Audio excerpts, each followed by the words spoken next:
Սիրիան մեծածավալ ուժեր է տեղափոխում դեպի Լիբանանի սահման, այն պայմաններում, երբ տարածաշրջանում լարվածությունը նորից աճում է։ Վերջին օրերին հաղորդվում է, որ Դամասկոսը հազարավոր զինվորներ և ռազմական տեխնիկա է կենտրոնացնում սահմանային հատվածներում, արձագանքելով Իսրայելի հետ սրվող հակամարտությանը։ Վերլուծաբանների կարծիքով այս քայլը միաժամանակ պաշտպանական և զսպման նպատակ ունի, ցույց տալու, որ Սիրիան պատրաստ է արագ արձագանքել ցանկացած սադրանքի։ Սահմանային գոտին, որը տարիներ շարունակ եղել է բախումների օջախ, կրկին հայտնվել է միջազգային ուշադրության կենտրոնում։ Եթե իրավիճակը շարունակի սրվել, դա կարող է ներքաշել նաև այլ ուժերի, խորացնելով Մերձավոր Արևելքում առանց այդ էլ բարդ անվտանգային պատկերը։ Ինչ վերաբերում է Հայաստանին, ապա հնարավոր ազդեցությունը կարող է լինել թե քաղաքական, թե տնտեսական։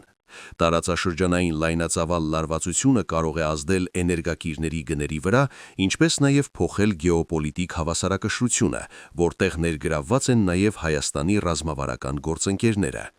Բացի այդ, Մերձավոր Արևելքում ապրող հայկական համայնքների անվտանգությունը ևս կարող է հայտնվել ռիսկի տակ։ Ուստի իրավիճակի զարգացումները Երևանում ուշադիր հետևում են, հաշվի առնելով հնարավոր հետևանքները ազգային անվտանգության և արտաքին քաղաքականության համար։